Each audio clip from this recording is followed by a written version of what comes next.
नमस्कार दोस्तों, किस्से कहानियों की दुनिया में आपका स्वागत है।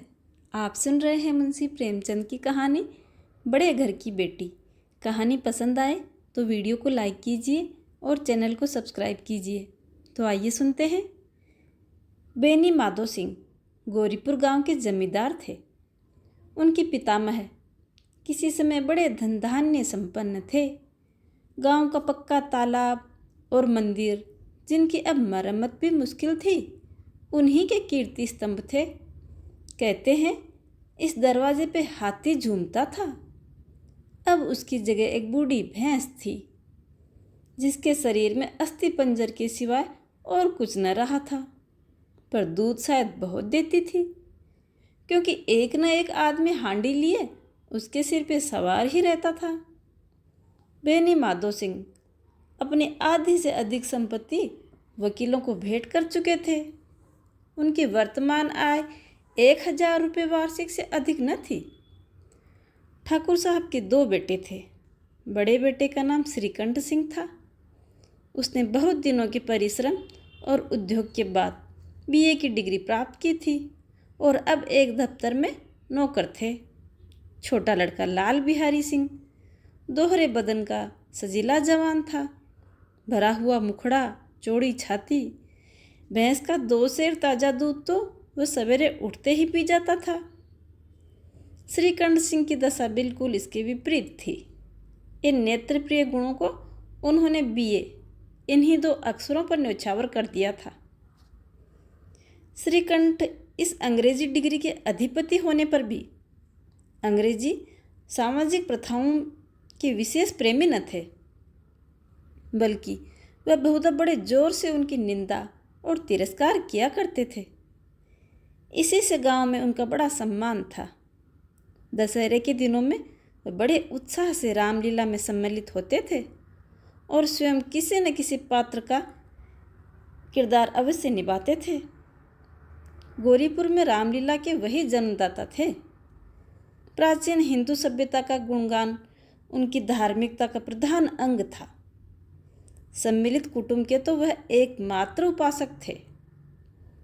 आजकल स्त्रियों को कुटुंब में मिलजुल कर रहने की जो अरुचि होती है, उसे वे जाति देश दोनों के लिए ही हानिकारक समझते थे। यही कारण था कि गांव की ललनाएं उनकी निंदक थी। कोई कोई तो उन्हें अपना शत्रु ही समझने लगी थी। स्वयं उनकी पत्नी को भी इस विषय में उनसे विरोध था। ये इसलिए नहीं कि उसे अपने सास ससुर, देवर या जेठ आदि से घृणा थी, बल्कि उसका विचार ये था कि यदि बहुत कुछ सहने के बाद भी परिवार के साथ निर्वाह न हो सके, तो आए दिन के कलह से तो अच्छा है कि अपनी खिचड़ी अलग ही पकाई जाए। आनंदी एक बड़े उच्च कुल की लड़की थी।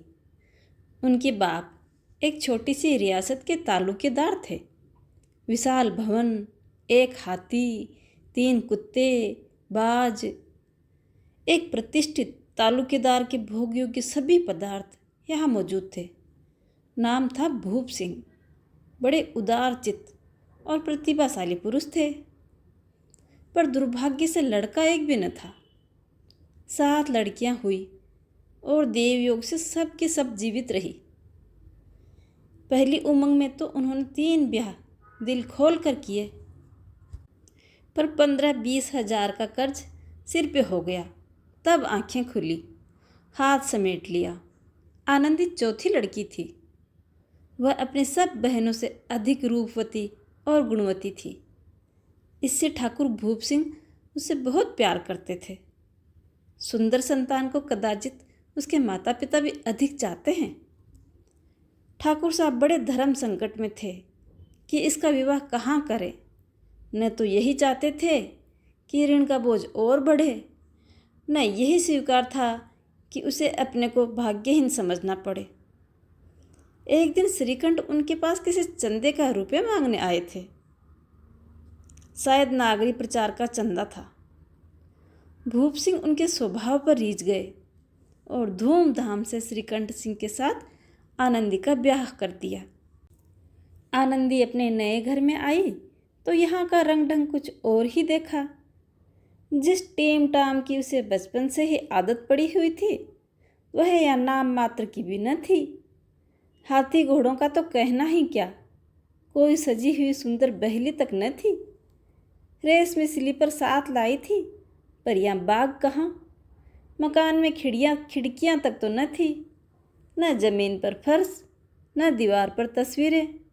यह एक सीधा सादा देहाती गृहस्थ का मकान था। किंतु आनंदी ने थोड़े ही दिनों में अपने को इस नई अवस्था में ऐसा अनुकूल बना लिया मानो उसने विलास के सामान कभी देखे ही न थे। एक दिन दोपहर के समय लाल बिहारी सिंह 2 चिड़िया लिए हुए आया और भावत से बोला, जल्दी से पका दो, मुझे भूख लगी है। आनंदी भोजन बनाकर उसकी राह देख ही रही थी। अब वह एक नया व्यंजन बनाने बैठी। हांडी में देखा तो घी पाव भर से भी अधिक न था। बड़े घर की बेटी, किफ़ायत क्या जाने, उसने सब घी मांस में डाल दिया। लाल बिहारी खाने बैठा तो दाल में घी न था। बोला, दाल में घी क्यों नहीं छोड़ा? आनंदी ने कहा, घी सब मांस में डाल दिया। लाल बिहारी जोर से बोला, अभी परसों ही तो घी आया, इतना जल्दी उठ गया? आनंदी ने उत्तर दिया, आज तो कुल पाव भर रहा होगा, वह सब मैंने मांस में डाल दिया। जिस तरह सूखी लकड़ी जल्दी से जल उठती है, उसी तरह क्षुधा से बावला मनुष्य भी जरा जरा सी बात पर तिनक जाता है। लाल बिहारी को भावज की ये ढिठाई बहुत बुरी मालूम हुई। तिनक कर बोला, मैके में तो चाहे घी की नदी बहती हो। स्त्री गालियां सह लेती है, मार भी सह लेती है, पर मैके की निंदा उससे नहीं सही जाती। आनंदी मुंह फेर के बोली, हाथी मरा भी तो 9 लाख का, वहाँ इतना घी नित्य नाई का हार खा जाते हैं। लाल बिहारी जल गया, थाली उठाकर पलट दी और बोला, जी चाहता है जीभ पकड़कर खींच लूं। आनंदी को भी क्रोध आया, मुंह लाल हो गया। बोली, वह होते तो आज इसका मजा चखाते। अब अनपढ़ उज्जड़ ठाकुर से न रहा गया। उसकी स्त्री एक साधारण जमींदार की बेटी थी। जब जी चाहता था उस पे हाथ साफ कर लिया करता था। खड़ाऊ उठाकर आनंदी की ओर जोर से फेंकी और बोला, जिसके गुमान पर भूली हुई हो उसे भी देख लूँगा और तुम्हें भी। आनंदी ने हाथ से खड़ाऊ रोकी।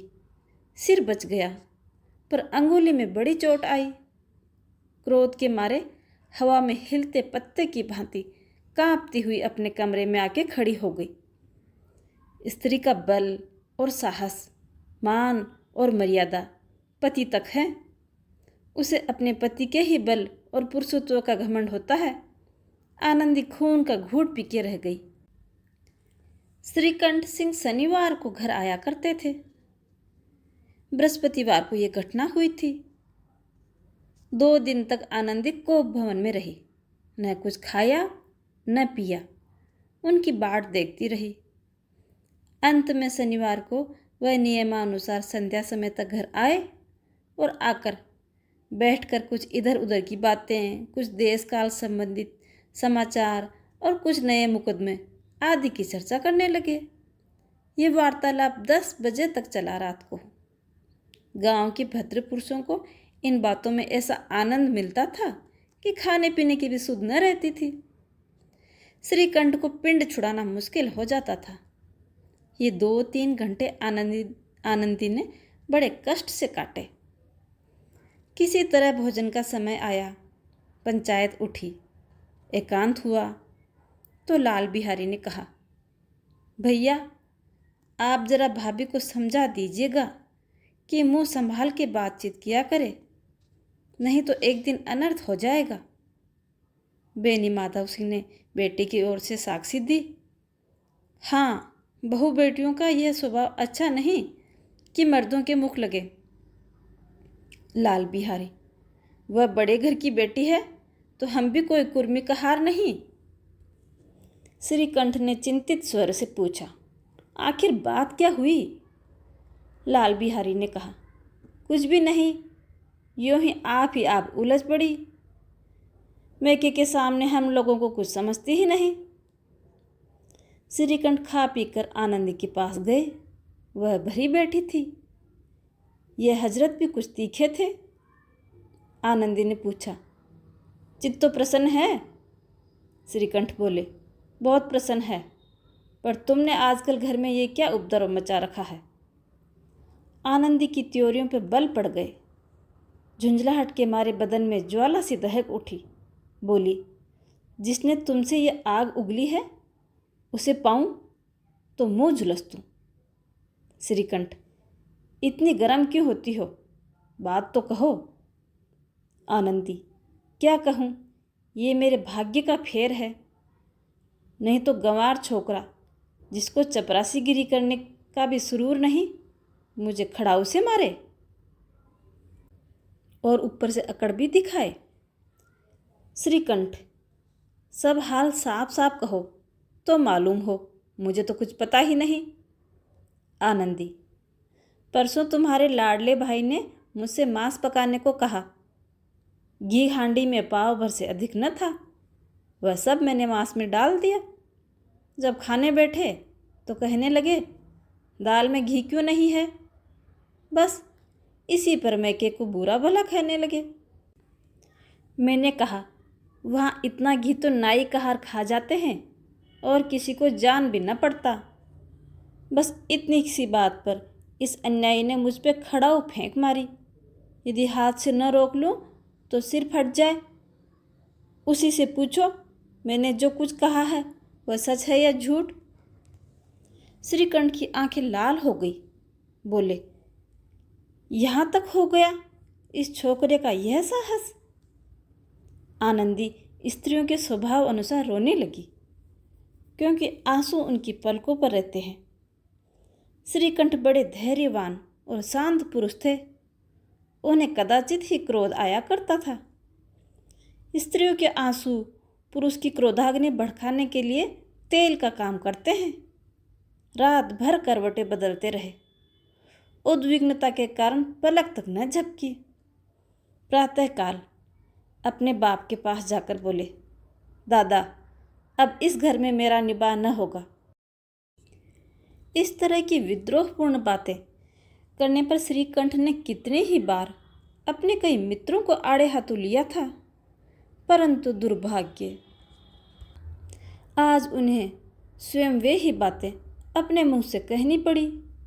दूसरों को उपदेश देना कितना सहज है। बेनी माधव सिंह घबरा उठे और बोले, क्यों बेटा?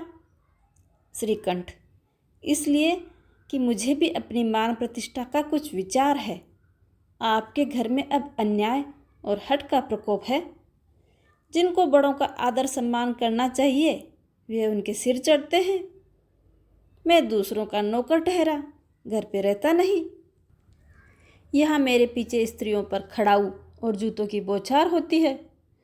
कड़ी बात तक चिंता नहीं, कोई एक की दो कह ले, वहाँ तक मैं सह सकता हूँ, किंतु यह कदापि नहीं हो सकता कि मेरे ऊपर लात घुसे पड़े और मैं दम न मारूं। बेनी माधव सिंह कुछ जवाब न दे सके। श्रीकंठ सदैव उनका आदर करते थे। उनके ऐसे तेवर देखकर एक बूढ़ा ठाकुर अवाक रह गया। केवल इतना ही बोला, बेटा, तुम बुद्धिमान होकर ऐसी बातें करते हो। स्त्रियां इस तरह घर का नाश कर देती हैं। उनको बहुत सिर चढ़ाना अच्छा नहीं। श्रीकंठ, इतना मैं जानता हूँ। आपके आशीर्वाद से ऐसा मूर्ख नहीं हूँ। आप स्वयं जानते हैं कि मेरे ही समझाने बुझाने से इसी गांव में कई घर संभल गए। पर जिस स्त्री की मान प्रतिष्ठा का ईश्वर के दरबार में उत्तरदायी हूँ, उसके प्रति ऐसा घोर अन्याय, पशुवत व्यवहार मुझे असह्य है। आप सच मानिए, मेरे लिए यही कुछ कम नहीं कि लाल बिहारी को कुछ दंड नहीं देता। अब बेनी माधव सिंह भी गरमाए। ऐसी बातें और न सुन सके। बोले, लाल बिहारी तुम्हारा भाई है। उससे जब कभी भूल चूक हो उनके कान पकड़ लो लेकिन श्रीकंठ, लाल बिहारी को मैं अपना भाई नहीं समझता। बेनी माधो सिंह, स्त्री के पीछे? श्रीकंठ, जी नहीं, उसकी क्रूरता और अविवेक के कारण। दोनों कुछ देर चुप रहे। ठाकुर साहब लड़के का क्रोध शांत करना चाहते थे, लेकिन यह नहीं स्वीकार करना चाहते थे कि लाल बिहारी ने कोई अनुचित काम किया है। इसी बीच में गांव के और कई सज्जन हुक्के चिलम के बहाने आ बैठे। कई स्त्रियों ने जब यह सुना कि श्रीकंठ पत्नी के पीछे पिता से लड़ने को तैयार हैं, तो उन्हें बड़ा हर्ष हुआ। दोनों पक्षों की मधुर वाणियाँ सुनने के लिए उनकी आत्माएं तिलमिलाने लगी। गांव में कुछ ऐसे कुटिल मनुष्य भी थे जो स्कूल की नीतिपूर्ण गति पर मन ही मन जलते थे। वह कहा करते थे, श्रीकंठ अपने बाप से दबता है, इसलिए वह दब्बू है। उसने विद्या पढ़ी, इसलिए वह किताबी कीड़ा है। बेनी माधो सिंह उसकी सलाह के बिना कोई काम नहीं करते, यह उनकी मूर्खता है। इन महानुभावों की शुभकामनाएं आज पूरी होती दिखाई दे रही थी। कोई हुक्का पीने के बहाने और कोई लगान की रसीद दिखाने के बहाने आकर बैठ जाता। बेनी माधो सिंह पुराने आदमी थे, इन भावों को ताड़ गए। उन्होंने निश्चय किया, चाहे कुछ क्यों न हो, इन द्रोहियों को ताली बजाने का अवसर न दूंगा। तुरंत कोमल शब्दों में बोले, बेटा, मैं तुमसे बाहर नहीं हूँ, तुम्हारा जो जी चाहे करो, अब तो लड़के से अपराध हो गया। इलाहाबाद का अनुभव रहित झल्लाया हुआ ग्रेजुएट इस बात को न समझ सका। उसे डिबेटिंग क्लब में अपनी बात पर अड़ने की आदत थी। इन हथकंडों की उसे क्या खबर। बाप ने जिस मतलब से बात पलटी थी वह उसकी समझ में न आया। बोला, लाल बिहारी के साथ अब इस घर में नहीं रह सकता। बेनी माधव, बेटा, बुद्धिमान लोग मूर्खों की बात पे ध्यान नहीं देते। वह बेसमझ लड़का है, उससे जो कुछ भूल हुई उसे तुम बड़े होकर माफ़ कर दो। श्रीकंठ, उसकी इस दुष्टता को मैं कदापि नहीं सह सकता। या तो वही घर में रहेगा या मैं ही। आपको यदि वह अधिक प्यारा है तो मुझे विदा कीजिए, मैं अपना भार आप संभाल लूँगा। यदि मुझे रखना चाहते हैं तो उससे कहिए जहाँ चाहे चला जाए, बस यह मेरा अंतिम निश्चय है। लाल बिहारी सिंह दरवाजे की चौखट पर चुपचाप खड़ा बड़े भाई की बातें सुन रहा था। वह उनका बड़ा आदर करता था। उसे कभी इतना साहस न हुआ कि श्रीकंठ के सामने चारपाई पे बैठ जाए, हुक्का पी ले या पान खा ले। बाप का भी वह इतना मान न करता था। श्रीकंठ भी उस पर हार्दिक स्नेह रखते थे। अपने होश में उन्होंने कभी उसे घुड़का तक न था। जब वह इलाहाबाद से आते तो उसके लिए कोई न कोई वस्तु अवश्य लाते। मुकद्दर की जोड़ी उन्होंने बना के दी थी। पिछले साल जब उसने अपने से डोढ़े जवान को नागपंचमी के दिन दंगल में पछाड़ दिया तो उन्होंने पुलकित होकर अखाड़े में ही जाकर उसे गले लगा लिया था। 5 रुपए के पैसे लुटाए थे। ऐसे भाई के मुख से आज ऐसी हृदय विदारक बातें सुनकर लाल बिहारी को बड़ी ग्लानि हुई। वह फूट फूट के रोने लगा। इसमें संदेह नहीं कि अपने किए पे पछता रहा था। भाई के आने के एक दिन पहले से ही उसकी छाती धड़कती थी कि देखूं भैया क्या कहते हैं, मैं उनके सम्मुख कैसे जाऊंगा, उनसे कैसे बोलूँगा, मेरी आंखें उनके सामने कैसे उठेंगी। उसने समझा था भैया मुझे बुलाकर समझा देंगे, पर इस आशा के विपरीत आज उसने उन्हें निर्दयता की ऐसे मूर्ति बने हुए देखा। वह मूर्ख था, परंतु उसका मन कहता था कि भैया मेरे साथ अन्याय न करेंगे। यदि श्रीकंठ उसे अकेले बुलाकर 2-4 बातें कह देते, इतना ही नहीं 2-4 तमाचे भी लगा देते, तो कदाचित उसे इतना दुख न होता। पर भाई का यह कहना कि अब मैं उसकी सूरत भी नहीं देखना चाहता, लाल बिहारी से सहा न गया। वह रोता हुआ घर आया। कोठरी में जाके कपड़े पहने, आंखें पोंछी, जिससे कोई ये न समझे कि रोता था। तब आनंदी के द्वार पे आके बोला, भाभी, भैया ने निश्चय किया है कि वह मेरे साथ इस घर में न रहेंगे। अब वह मेरा मुख नहीं देखना चाहते, इसलिए अब मैं जाता हूँ। उन्हें फिर मेरा मुख न दिखाऊंगा। मुझसे जो कुछ अपराध हुआ उसे माफ़ करना। ये कहते कहते लाल बिहारी का गला भर आया। जिस समय लाल बिहारी सिर झुकाए आनंदी के द्वार पे खड़ा था, उसी समय श्रीकंठ सिंह आंखें लाल किए बाहर से आए। भाई को खड़ा देखा तो घृणा से आंखें फेर ली और कतरा कर निकल गए, मानो उसकी परछाई से भी दूर भागते हों। आनंदी ने लाल बिहारी की शिकायत तो की थी, लेकिन अब मन में पछता रही थी। वह स्वभाव से दयालु थी। उसे इसका तनिक भी ध्यान न था कि बात इतनी बढ़ जाएगी। वह मन में अपने पति पर झुंझला रही थी कि ये इतने गर्म क्यों होते हैं। उस पर यह भय भी लगा हुआ था कि कहीं मुझसे इलाहाबाद चलने को न कह दें तो मैं क्या करूँगी। इस बीच में जब उसने लाल बिहारी को दरवाजे पे खड़े ये कहते सुना कि अब मैं जाता हूँ, मुझसे जो कुछ अपराध हुआ माफ़ करना, तो उसका रहा सा क्रोध भी पानी हो गया। वह रोने लगी। मन का मैल धोने के लिए नयन जल से उपयुक्त और कोई वस्तु नहीं। श्रीकंठ को देखकर आनंदी ने कहा, लाला बाहर खड़े हुए बहुत रो रहे हैं। श्रीकंठ, तो मैं क्या करूं? आनंदी, भीतर बुला लो। मेरी जीभ में आग लगे, मैंने कहाँ से ये झगड़ा उठा लिया। श्रीकंठ, मैं न बुलाऊंगा। आनंदी, पछताओगे, उन्हें बहुत ग्लानि हो गई, ऐसा न हो कहीं चले जाएं। श्रीकंठ न उठे। इतने में लाल बिहारी ने फिर कहा, भाभी, भैया से मेरा प्रणाम कह दो। वह मेरा मुख नहीं देखना चाहते, इसलिए मैं भी उन्हें अपना मुख न दिखाऊंगा। लाल बिहारी इतना कहकर लौट पड़ा और शीघ्रता से दरवाजे की ओर बढ़ा। अंत में आनंदी कमरे से निकली और हाथ पकड़ लिया। लाल बिहारी ने पीछे फिर के देखा और आंखों में आंसू भरे बोला, मुझे जाने दो भाभी। आनंदी, कहाँ जाते हो? लाल बिहारी, जहाँ कोई मेरा मुख न देखे। आनंदी, मैं न जाने दूंगी। लाल बिहारी, मैं तुम लोगों के साथ रहने योग्य नहीं हूँ भाभी। आनंदी, तुम्हें मेरी सौगंध, अब एक पग भी आगे बढ़ा है तो। लाल बिहारी, जब तक मुझे ये मालूम न हो जाए कि भैया का मन मेरी तरफ से साफ हो गया, तब तक मैं इस घर में कदापि न रहूँगा। आनंदी, मैं ईश्वर को साक्षी देकर कहती हूँ, तुम्हारी ओर से मेरे मन में तनिक भी मेल नहीं है भैया। अब श्रीकंठ का हृदय भी पिघला। उन्होंने बाहर आकर लाल बिहारी को गले लगा लिया। दोनों भाई खूब फूट फूट के रोए।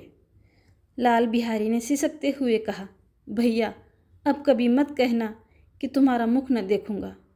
इसके सिवाय आप जो दंड दोगे मैं सहर्ष स्वीकार करूंगा, पर यह मत कहना। श्रीकंठ ने कांपते हुए स्वर में कहा, लल्लू, इन बातों को बिल्कुल भूल जाओ। ईश्वर चाहेगा तो फिर ऐसा अवसर कभी न आएगा। बेनी माधव सिंह बाहर से आ रहे थे। दोनों भाइयों को गले मिलते देखकर आनंद से पुलकित हो गए। बोले, बड़े घर की बेटियां ऐसी ही होती हैं, बिगड़ता हुआ काम बना लेती हैं। गांव में जिसने ये वृत्तांत सुना, उसी ने इन शब्दों में आनंदी की उदारता को सराहा। बड़े घर की बेटियां ऐसी ही होती हैं। कहानी में मेरे साथ बने रहने के लिए धन्यवाद।